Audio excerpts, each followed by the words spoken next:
What's up, guys? Welcome to the How to Heal podcast. I'm your host, Lindsay Trimarchi Richter. I am so excited today because we're talking about a philosophical, like my jam. I love philosophizing, but I'm making it super practical. I even have a diagram for you guys. So yeah, we're going to get into the difference and the meaning behind awareness versus consciousness. And historically, spirituality has been very focused on consciousness and meditating for higher levels of consciousness. And yeah, that's great. But the fact is, we don't live in mountains. We're not monks. We live in a time where we have to pay for things. We have AI rising. There are massive changes on the horizon. And awareness is more important than ever. We are getting all of our information, all of the accumulated knowledge lives in AI. So as a human, the best thing that we offer is discernment and awareness. And when we think about awareness, I did a lot of work for you guys today. This was like my page of notes, and then I actually outlined it. When we think about awareness, we think about different levels of healing. And I want you to think about this concept called the tall poppy syndrome. In Australia, they have a poppy, and they're a beautiful flower, and they grow really tall. And the concept behind tall poppy syndrome is that if you are a tall poppy, you get cut down for standing out, for your achievements, for being beautiful. And there's a flip side to this. So number one, we want to understand the fact that there could be a deep insecurity of standing out for being too good at something or standing out in your unique way because you're going to get cut down. There's that. The flip side of it is, why are we cutting down things in spite of the fact that they are beautiful? To tear things down. And when we think about the different levels of awareness and we think about the different levels of healing, we want to meet our different levels of insecurity with compassion, with integrity. I was in yoga class the other day. This is where I came up with this talk. I was in yoga class yesterday and I'm practicing and I'm in a Bikram class. And the woman in front of me has a really nice mani-pedi. I do not have a manicure and pedicure right now.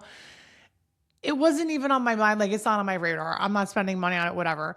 But I noticed that catching the glimpse of her manicure pulled me out of my pose.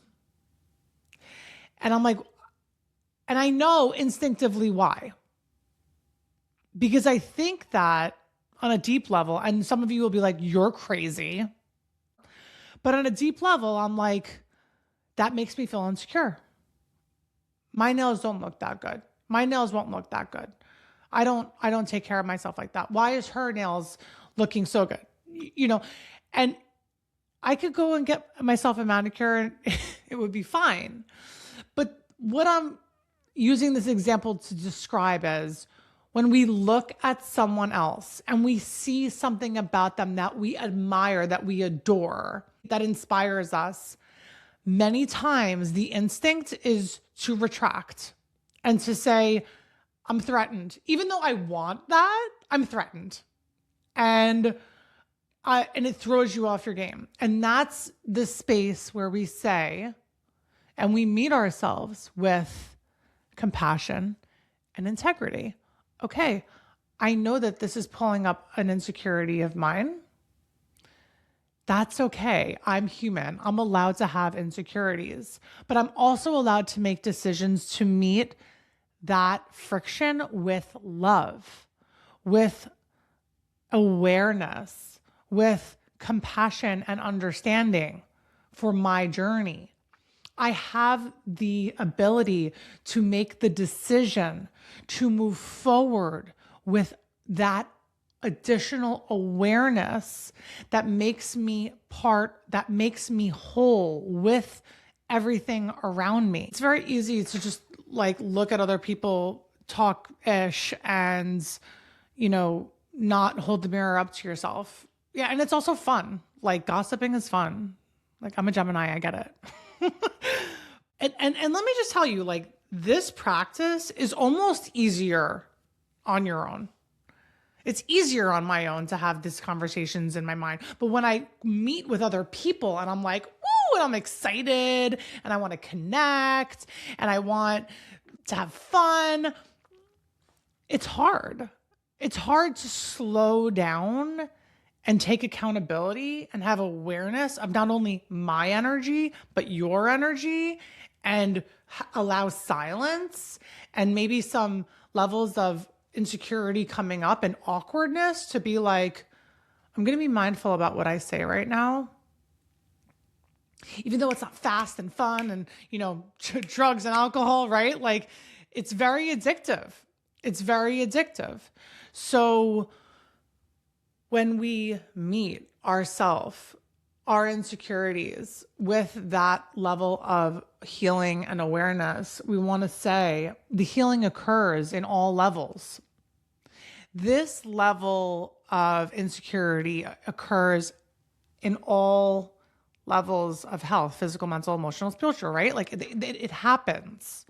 So we want to pay attention to the overall equilibrium of where we're exchanging so that we can really be aware of what is triggering our lower level feelings. So I'm going to show you the diagram that I drew. Here it is. Can you see it? Yeah, you can. So we have the sun and the moon. This is a perfect metaphor. This is essentially a picture of Earth, right?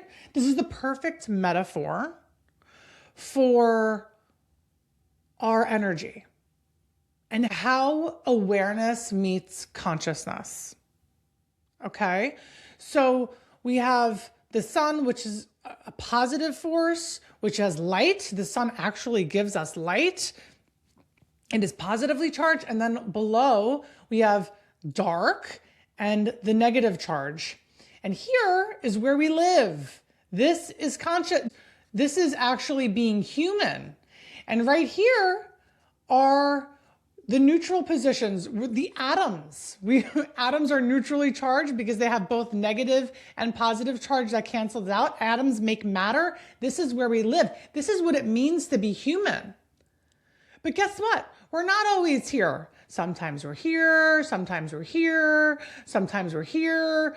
And that's okay. That is meant to be the human experience. What we need to understand is the goal is to sort of hang out here, witnessing both levels of darkness and light with integrity. We can come down here so we can feel this and really witness it. And then we come back up here and we witness that. It's a pendulum effect. When you keep in mind the fact that there are polar opposites that really make us who we are, that's why it's like, God is not evil. God is consciousness. God is literally consciousness. So when we look at this picture, we can understand how really bad things happen and how really good things happen at the same time, especially on Earth, right? So we're in the sun all the time. It's spiritual bypassing because the moon lives within us. So if the urges of the moon are not coming from within and we're not going down to acknowledge them, we are spiritually bypassing. And the opposite, it's like if you're constantly living in the moon, by the way, it's easier to constantly live in darkness. It's easier to not be seen. It's easier to sneak around. It's easier to not have integrity. of your willingness to heal. It's easier to be blind. It's easier to say the same. It's easier to take without growth. We have to be both. We have to be both. Being both makes us human. It requires witnessing, and it requires lack of judgment. For me, I reach the highest levels of the sun, and then I go to the lowest levels of the moon, and it's hard. It's really hard. But the goal is to be in both of those places with integrity, without attachment, without judgment, with knowing that we have to be seen in all areas of our being to be fully realized. So when we think about this, just wrapping this all up, awareness is a gold mine. Awareness is a gold mine.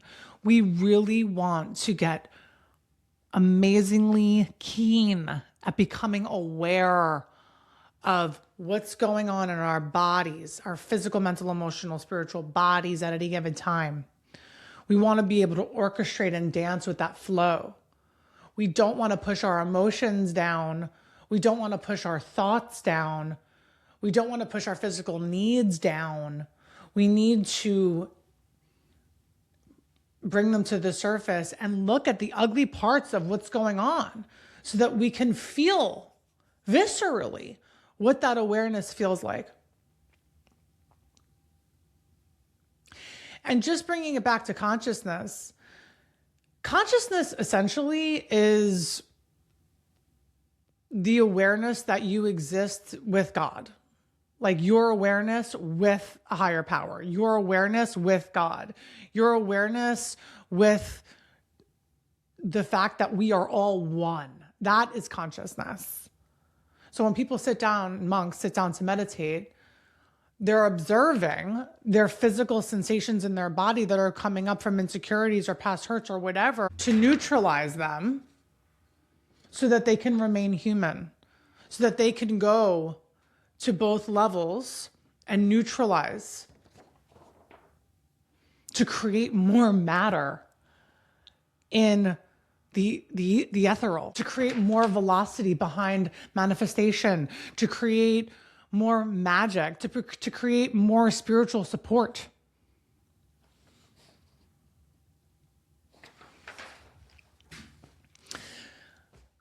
This podcast has become really a place for me to just have meaningful, deep conversations with people who are interested to hear them. And I have a whole library of really inspired content that I would love for you to go listen to. Listen to the core, listen to the canon. The first 10 episodes is really like the canon of this philosophy, my philosophy, and what I teach. But yeah, I'm going to stay alive, guys. I'm keeping it alive here. And I'm really just happy that you're here. If you like this content, give me a like, a follow. And yeah, guys, I love you so much. Stay aware. That is where your fire is. That is where your power is. That is where your next most informed move is. I love you.